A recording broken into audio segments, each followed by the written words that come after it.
The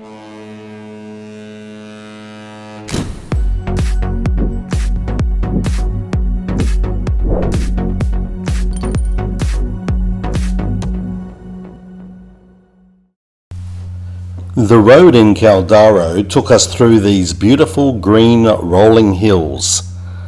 The first thing we noticed in the town was the architecture being different considering we were still in Italy. It was very dramatic with signs in both German and Italian. It was easy to walk around, however being on the side of the hill provided a moderate workout. Make sure you pack a good pair of shoes when you come to this town. The other thing we noticed were these wrought iron symbols attached to some of the buildings. It sort of reminded me of Diagon Alley in Harry Potter. Our hotel, the Rotor Attila, was first built back in the 1600s. It provided a good breakfast included in the tariff and was in the middle of town. Private lift access from the rear of the building at street level made it easy to get into the higher floors with baggage.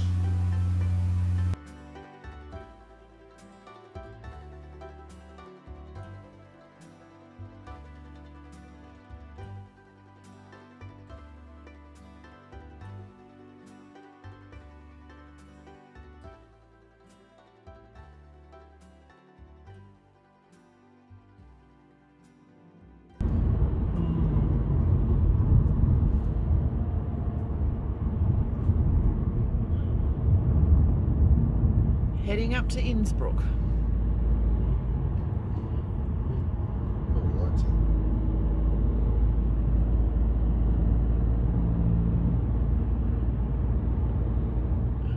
Can you believe the colour?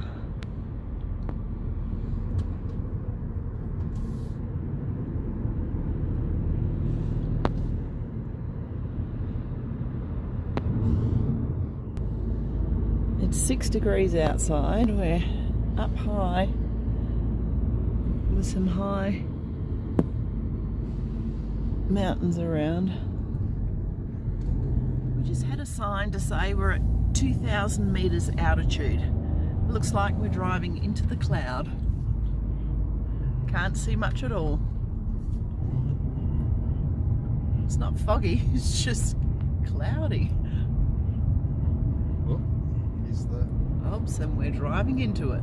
Here we go.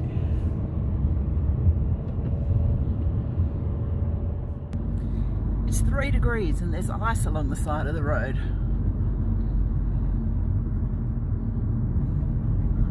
Can't see where we're going. So it's 2 degrees. We're going down the mountain, it feels like now, so hopefully we'll be able to see something soon. More ice on the road.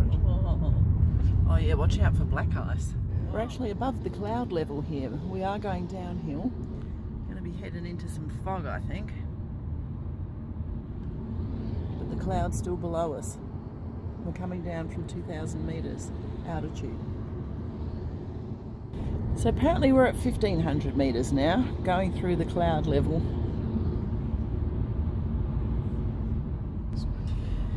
The sun's come out. It's still 5 degrees at midday and we're coming into Brenner, and it says we are going to come into Austria now from Italy. It's the border. Ah, we see the border on the map here. So this is Brenner, everything's in Italian and German. As we come closer to the border, we'll have another look. The autumn leaves. Well, I think we're at the border now. The outlet seems to straddle the border. Here we are, we're coming into Austria. Here we are, Innsbruck. There's the sign to Innsbruck where we're heading. Here we go. And we're into Austria at Brenner. There's the motorway up there, but we're just taking the scenic route.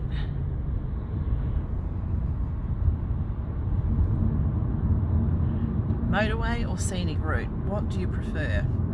We've enjoyed thoroughly the scenic route. The sun's back out and we're in the valley again, the Brenner Valley. Looking gloriously green, and it's 7 degrees outside.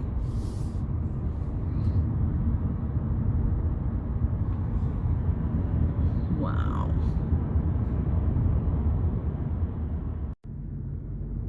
Snow-capped mountains appearing everywhere now. Here they are, just ahead of us behind Innsbruck.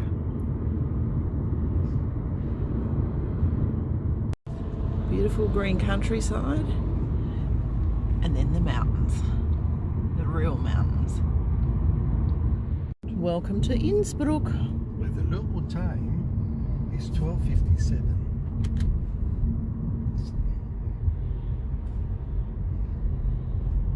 In 400 metres, continue straight onto Leopoldstrasse. Off to the Marriott. Driving into Innsbruck, the first thing we noticed was the giant ski jump. Innsbruck has twice held the Winter Olympics in 1964 and 1976. The current ski jump was built in 2001 on the same site as the previous ski jumps. I've always wanted to have a go at one of these things, but something tells me that I'd have to have my life insurance up to date. We had issues finding the entrance to our hotel, however, after some clever double parking and asking some locals, I finally found the entrance. Our room was not ready, so we parked the car and went for a walk into the city. It was a little damp, however it didn't stop us checking out some of the sights. The Golden Roof is in the Old Town section of Innsbruck. Completed in 1500, the roof was decorated with 2,657 fire-gilded copper tiles for Emperor Maximilian I to mark his wedding to Bianca Maria Sforza. The river that runs through Innsbruck is the River Inn, spelled I-double-N, which runs through Germany, Switzerland and Austria. It is a tributary of the Danube River. The Triumphal Arch is one of the best known sites in Innsbruck. It is located at the southern end of the present Maria Theresienstrasse. During our walk through Innsbruck, we came upon this rather interesting fountain that included dragons and gargoyles, built in 1877 in remembrance of King Rudolph IV.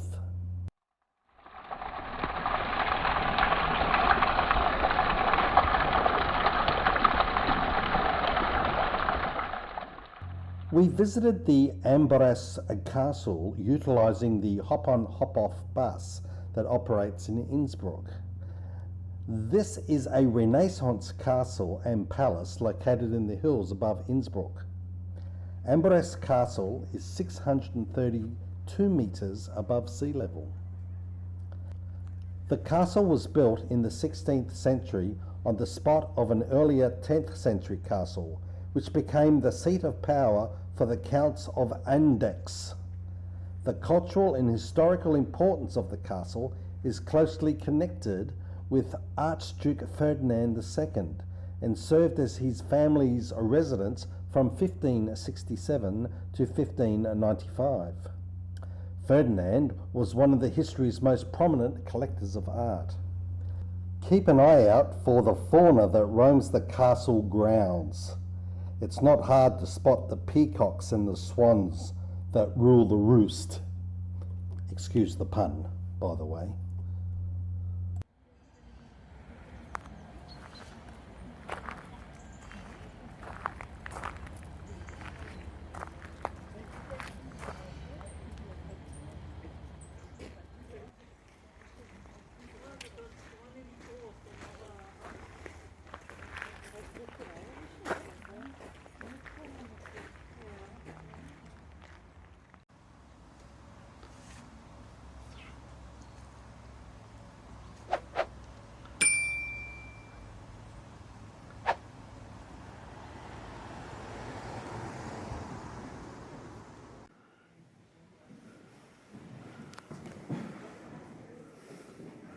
Not sure what that is there.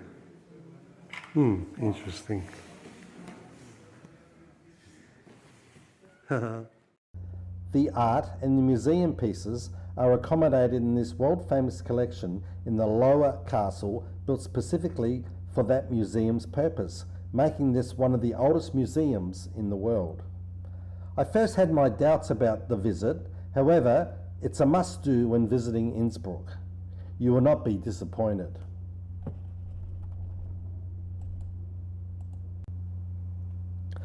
The three armories and the Chamber of Art and Wonders were designed and used as a museum from the beginning of the onset of the castle. The artwork includes some great paintings, including some grotesque pieces of art. The Spanish Hall, built between 1569 and 1572, is one of the most important freestanding halls of the Renaissance. The picturesque layout of the 43-metre-long hall is dominated by the 27 full-length portraits of the princely rulers of Tyrol. Today, rather famous classical concerts take place in this hall.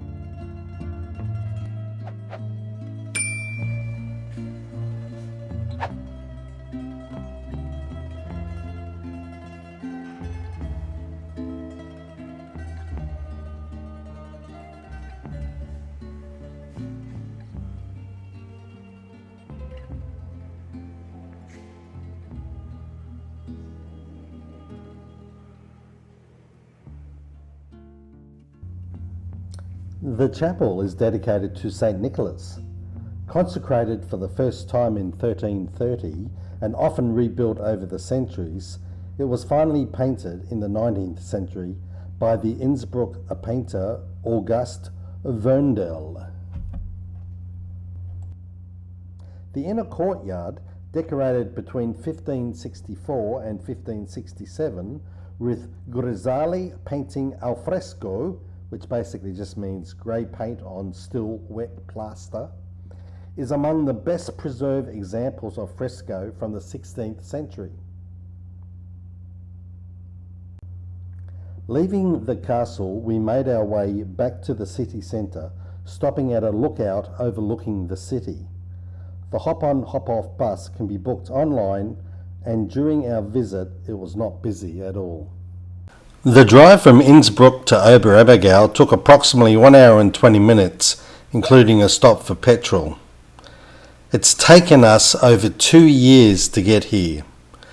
Finally, we are on our way to Oberammergau to witness the Passionspiele.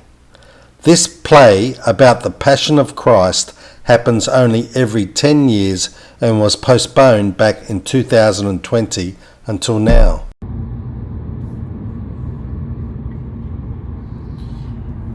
We're 5 kilometres from Oberammergau, just approaching from Patenkirchen. Good work, Ian.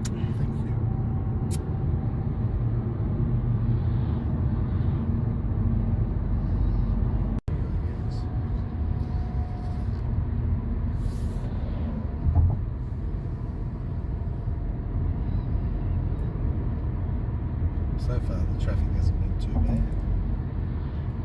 Perfect. We're only 2.5 kilometres away. We're in Oberammergau. Wonderful, wonderful Oberammergau. And this ends this leg of the journey. Stay tuned for our next instalment when we continue our travels from Oberammergau to Slovenia and beyond. Thanks for watching. Ciao!